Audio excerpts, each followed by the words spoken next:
Perkenalkan, nama saya Asep Yudi dengan NPM 2150225. Ada Anissa Nabila dengan NPM 2150223 dan Teti Daryanti dengan NPM 2150230. Di sini saya dan anggota kelompok saya akan membawakan presentasi yang berjudul mengenai artikel. Latar belakang. Artikel ialah merupakan sebuah karangan lengkap yang berisi fakta dan opini yang dibuat untuk dipublikasikan di media cetak maupun media sosial. Artikel bertujuan untuk menyampaikan gagasan, dilengkapi data dan fakta yang disajikan dalam bentuk tulisan. Sebuah artikel dapat meyakinkan, mendidik, dan menghibur para pembaca. Dan tidak semua karangan yang berupa tulisan bisa disebut sebagai artikel. Oleh karena itu, artikel memiliki beberapa ciri-ciri, jenis-jenis, dan struktur yang harus diperhatikan agar sebuah karangan bisa menjadi sebuah artikel. Dan kadang juga seseorang yang sudah terbiasa menulis artikel masih ada yang belum mengetahui penulisan artikel dengan baik dan benar. Maka dari itu pentingnya memerhatikan hal-hal tersebut demikian. Pengertian artikel. Secara umum, artikel ialah karangan yang berisi fakta dan opini yang dibuat untuk dipublikasikan di media cetak maupun media sosial. Artikel bertujuan untuk menyampaikan gagasan, dilengkapi data dan fakta yang disajikan dalam bentuk tulisan. Dan ada juga nih menurut para ahli, menurut KBBI nih, artikel merupakan suatu karya tulis yang ditulis secara lengkap. Dan menurut Sumandiria, artikel adalah sebuah karya tulis lepas berisikan sebuah opini seseorang yang sudah mengetahui secara jauh tentang masalah atau objek yang bersifat aktual dengan tujuan untuk memberitahukan, menghibur, mempengaruhi, dan meyakinkan pembaca. Dan nih menurut Rillian Ewolsey, mengartikan artikel sebagai karangan tertulis dengan panjang yang tidak ditentukan dengan tujuan untuk menyampaikan gagasan serta fakta dengan maksud mendidik, menghibur, dan meyakinkan. Dan ini sedangkan menurut Ensiklogi Pers Indonesia, artikel adalah suatu karangan prosa di dalam media massa dengan pembahasan pokok masalah yang dibahas secara lugas. Ciri-ciri artikel, nah ciri-cirinya. Yang ke-1, ringkas, padat, jelas, dan tuntas. Yang kedua, isi dapat mengandung fakta atau opini, didasari teori dan data yang valid. Yang ketiga, bersifat informatif dan faktual. Dan yang keempat, bahasanya baku, kalimatnya lugas, denotatif, dan efektif. Dan yang terakhir ada gagasan atau topiknya harus menyesuaikan dengan kebutuhan pembaca atau masyarakat umum. Jenis-jenis artikel. Jenis-jenis artikel dibagi menjadi dua. Pertama, berdasarkan tujuannya, dan yang kedua berdasarkan isinya. Yang berdasarkan tujuannya itu ada 5. Pertama, artikel deskripsi, menjelaskan berdasarkan apa yang bisa diamati secara langsung.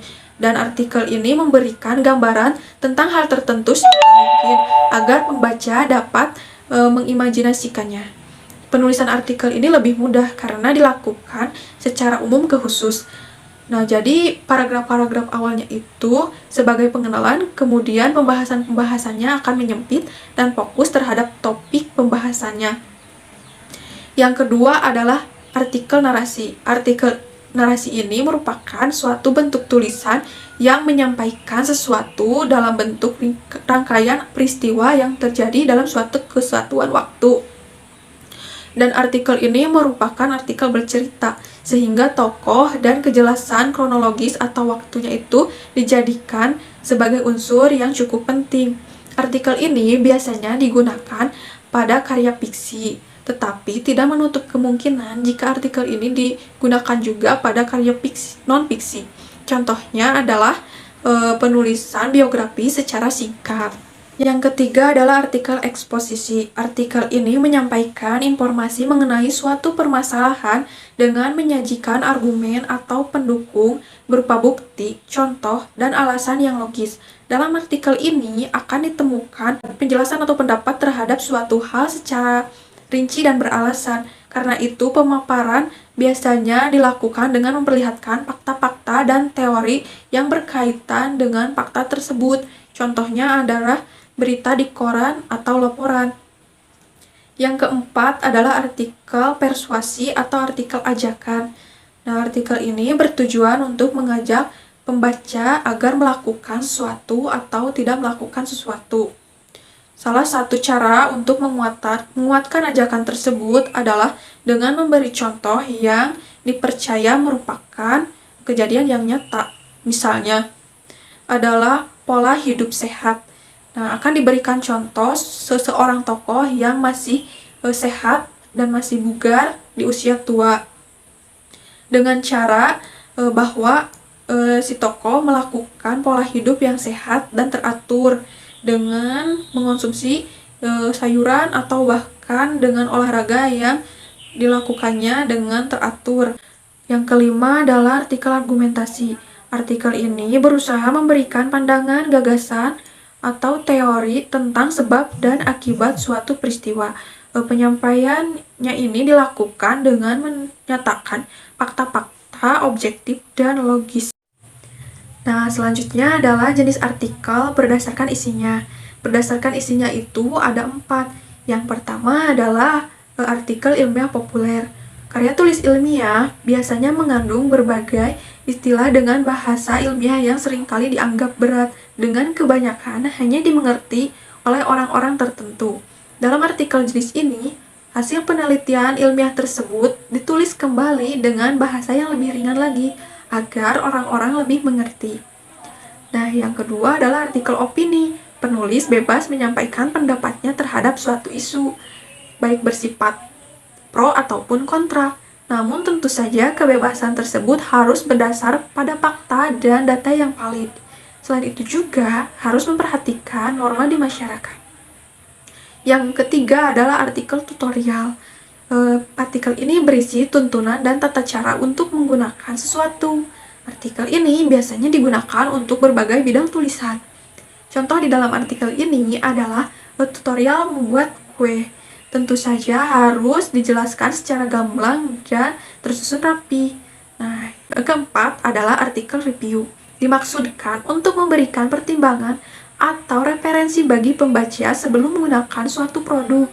Tentu saja di dalam artikel ini harus dinyatakan secara jujur dan tidak boleh dilebih-lebihkan, harus sesuai dengan faktanya. Nah, penulisan artikel juga memiliki tujuan dan manfaat. Tujuan dari penulisan artikel itu diantaranya adalah 1. Tujuan kreatif, digunakan untuk menyalurkan sebuah ide dan gagasan. Yang kedua adalah tujuan eksistensi, dijadikan sebagai wadah penegasan dan atau guna menyatakan eksistensi diri si penulis tersebut. Yang ketiga adalah tujuan pemecahan masalah, mempunyai tujuan sebagai alat bantu untuk para pembaca agar bisa memecahkan permasalahan yang dihadapinya. Yang keempat adalah tujuan penugasan. Contohnya adalah ketika seorang siswa diberi penugasan untuk menulis sebuah artikel. Yang kelima adalah tujuan entertainment. Dibuat hanya berisikan cerita yang dapat menghibur si pembaca. Yang keenam adalah tujuan informasi. Dibuat semata-mata hanya untuk memberikan informasi kepada para pembacanya. Yang ketujuh adalah tujuan persuasi atau ajakan atau membujuk. Ini bertujuan untuk memberi ajakan kepada para pembaca agar melakukan sesuatu atau membeli sesuatu.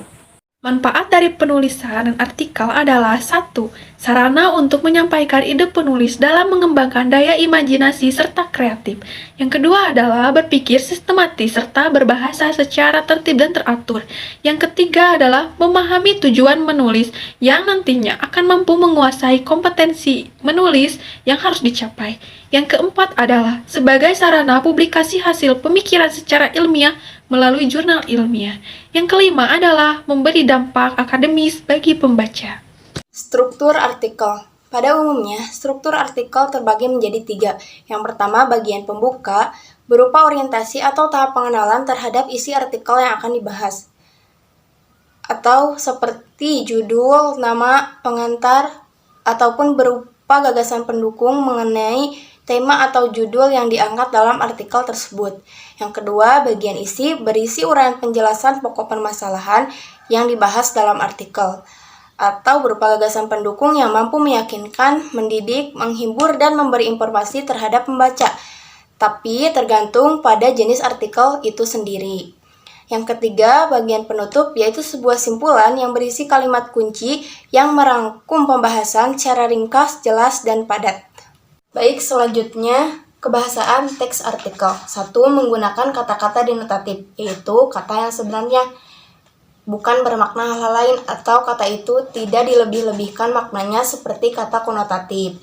Namun, ada juga sebagian artikel yang akan menggunakan kata konotatif untuk memperindah dan mempopulerkan penulisannya. 2. Menggunakan kata-kata istilah atau kata teknis yang berkenan dengan topik kebahasaan. Misalnya, topik yang kita bawakan mengenai kesehatan, maka istilah teknis yang akan muncul seperti virus, bakteri, pola makan, suhu tubuh, dan lainnya. 3. Banyak menggunakan konjungsi yang menyatakan hubungan argumentasi dan kausalitas. Contohnya seperti sebab, jika, karena, oleh karena itu, akibatnya. 4. Menggunakan konjungsi yang menyatakan hubungan keterangan waktu atau kronologis. Contohnya, sebelum itu, kemudian, pada akhirnya. 5. Dalam artikel pola perbandingan banyak dimuat konjungsi yang menyatakan perbandingan atau pertentangan. Contoh, sebaliknya, berbeda halnya, namun. 6. Menggunakan kata kerja mental atau verba mental. Jenis kata kerja yang mengekspresikan sikap atau respons seseorang terhadap suatu tindakan, pengalaman, dan keberadaan. 7. Banyak menggunakan kata-kata perujukan. Contoh, menurut pendapat, berdasarkan data, merujuk pada pendapat. 8. Menggunakan kata-kata persuasif, memujuk secara halus untuk meyakinkan para pembaca. Selanjutnya, contoh artikel. Di sini ada contoh artikel singkat tentang lingkungan yang akan saya bacakan. Lingkungan bersih sudah menjadi tanggung jawab semua untuk menciptakan sebuah lingkungan yang bersih, indah, dan nyaman. Setiap individu memiliki tanggung jawab semua untuk peduli terhadap lingkungannya dan memastikan lingkungan tersebut tetap terjaga serta menjadi lingkungan yang sehat. Sudah menjadi tanggung jawab semua untuk menjadikan sebuah lingkungan yang bersih, indah, dan nyaman. Setiap individu memiliki tanggung jawab semua untuk peduli terhadap lingkungannya dan memastikan lingkungan tersebut tetap terjaga serta menjadi lingkungan yang sehat. Sebagai masyarakat, kondisi lingkungan juga akan menjadi barometer untuk mengukur seberapa bermutunya masyarakat. Artinya, jika lingkungan bermasalah, maka hal ini mengindikasikan masyarakat juga bermasalah. Dan jika lingkungannya baik, maka ini juga merupakan cerminan bahwa masyarakatnya juga baik. Setiap masyarakat harus peka terhadap kondisi lingkungannya, menjaga dari hal yang tidak diinginkan, mampu menunjukkan sikap kepedulian tinggi terhadap lingkungan, dan rela berbuat banyak demi kebaikan lingkungan dan kehidupan masyarakat secara umum. Nah, untuk contoh analisis artikel itu sendiri, pada kalimat pertama atau paragraf pertama, itu dinamakan kalimat induktif karena dalam kalimat ini mengandung pembuktian dan fakta-fakta yang disampaikan pada kalimat induktif. Selanjutnya, pada kalimat kedua atau paragraf kedua, itu dinamakan kalimat deduktif karena penjelasan dalam kalimat ini mengandung suatu kalimat penjelas dalam paragraf.